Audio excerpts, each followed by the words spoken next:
someone asked me, "Are you actually a medical student?" And I'm like, "Why would I lie about being a medical student?" When I finish from school in the next 30 years, I have this dream that I want to create a hospital in each state in Nigeria. I can't do it alone. Do you get?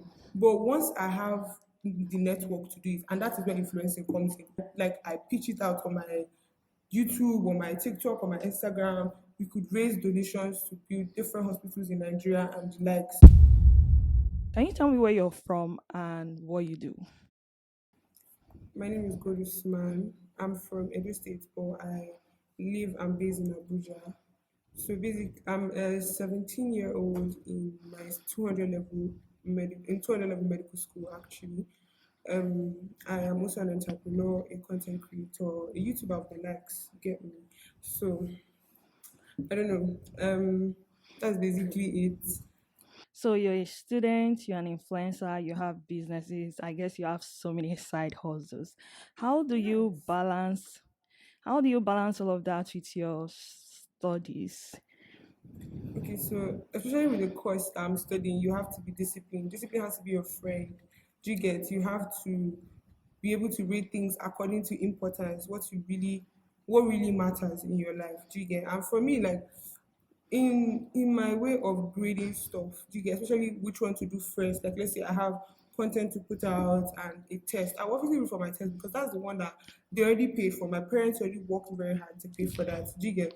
My content creation hasn't started paying me yet, so it's not something that I'm going to put for 100% of my mind.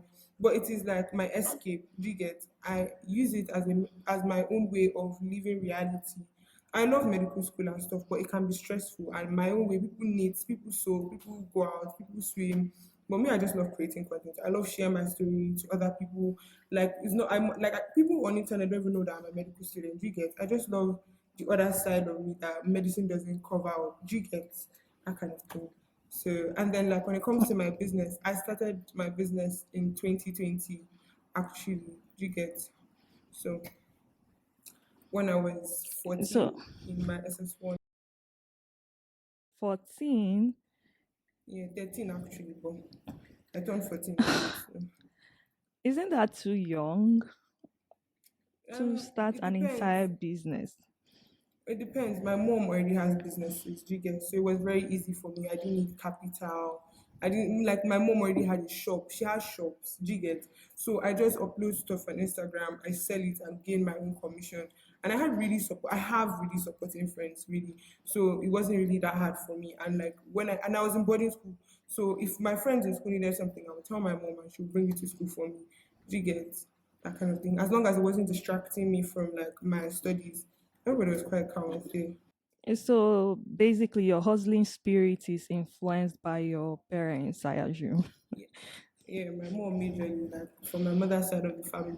Do you get? Because my dad's side, everybody has always been a civil worker and stuff like that. Are they comfortable with your endeavors or they just want you to focus on your education? Yeah, my parents are very proud of me because first of all, I'm the first child. So I set the bars very high for my siblings to follow GCAT, especially with JAM and WAEC. Like once my results were coming out, we're very happy, they're very proud.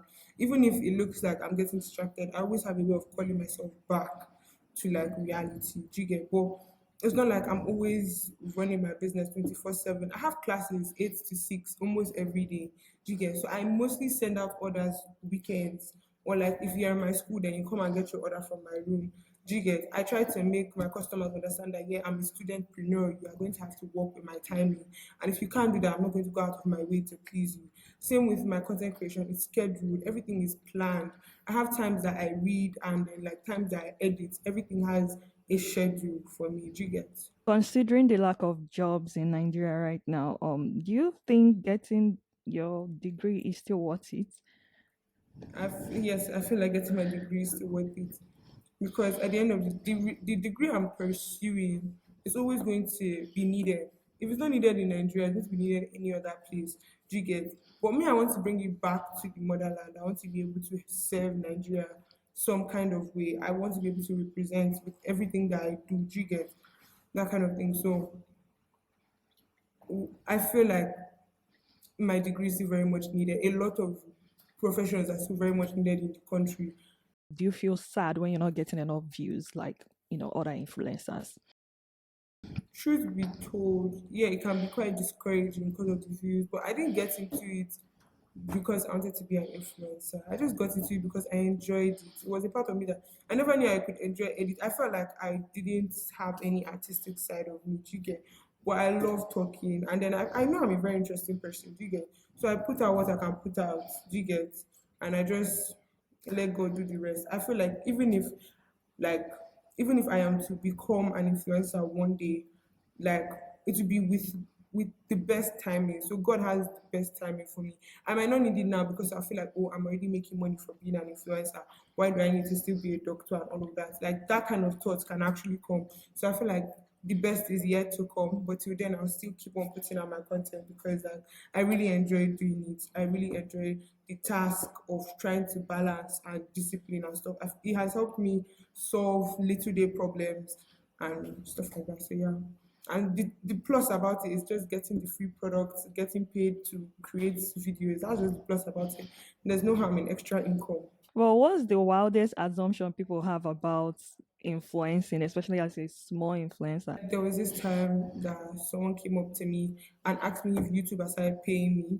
And I'm like, why was that? And they're like, oh, because they always see my videos or people always like whenever they're referring to me, they're like, oh, you don't watch her YouTube, or oh, she has a YouTube channel. Do you get that kind of thing? I'm like, no, YouTube hasn't started paying me.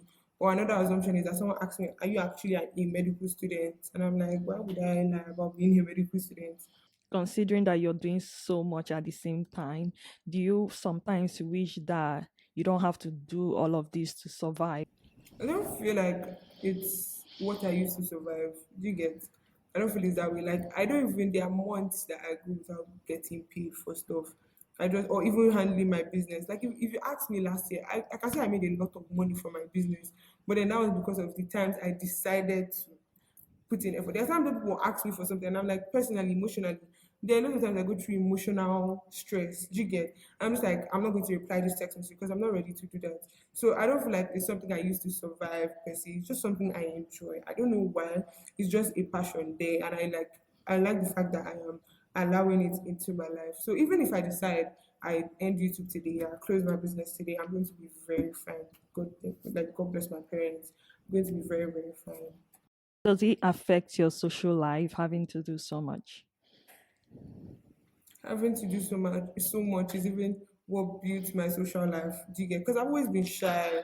I don't know. I've always been shy to talk to people or like. But once when I'm filming for my YouTube and then I'm like building my confidence and I'm able to talk to a crowd of people. I'm able to control a crowd of people. I'm able to things that I never thought I could do. Like when I was in secondary school, I never thought I could apply for head girl and stuff like that. And they gave me the position and assistant head girl. They gave me the position, and I was still able to like control a crowd. Even now that I'm the course rep of my department, I'm a course rep for 200 level medicine. I'm still able to talk on the behalf of 200 plus students, which is a lot. But at the same time, just like I'm training myself for all of these things because one day I'll still have to talk in front of millions and millions of people. So I just don't want to be a regular doctor. That's my drive. Do you get? And like I have dreams, but I also need the influence for my dreams to come true. Do you get? Like being a doctor is one thing, but being able to share your views with people that you know that would support. Do you get? Because I'm not an island. Maybe when I finish from school in the next 30 years, I have this dream that I want to create a hospital in each state in Nigeria. I can't do it alone. Do you get? But once I have the network to do it, and that is where influencing comes in, you would have the network. Especially for the fact that I don't just base on only beauty and stuff. I'm on lifestyle. I can I can do a lot. Do you get? So my services are quite broad.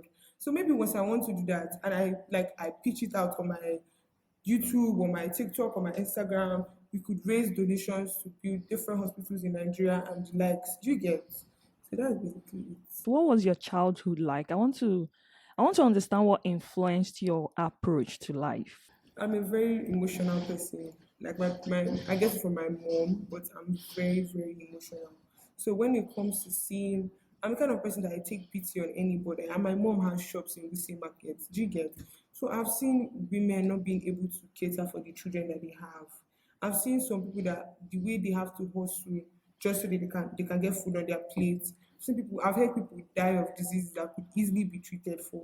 And obviously we can't cover the whole of the world but we can make an impact. Do you get? So we can answer people's prayers. Do you get? So basically, I always used to feel bad or like I don't know. I've never really had a personal encounter. I've just always thought of other people. Do you get? And like at a point, it became a people pleasing problem. But then, like once I started like talking to myself and learning, like trying to get mature and be able to differentiate the two and just actually care and curate for other people. Even if like I don't have all or I don't have that much, I love giving to people and giving back to the community without actually wanting something in return. So, what's the most important lessons you've learned in your life so far? Like you should never forget God in everything that you do. Like God should always be there. Like no matter how hard it gets, no matter how much you feel like God isn't there, just know that He's always there. No matter how much you're struggling, God is always there. And always stop trying to like tell yourself that you can't, that it will never, because it will really shock you if you once you put in the effort. Talent, where talent fails, hard work like thrives. Do you get? So your hard work will always be paid for. You would always be recognized one way or the other. You just have to consistently keep showing up for yourself. Even if your friends that you play with, you laugh with, don't support you, you're not doing it because of them. Do you get? So just move on. It's only a bonus if they actually support you.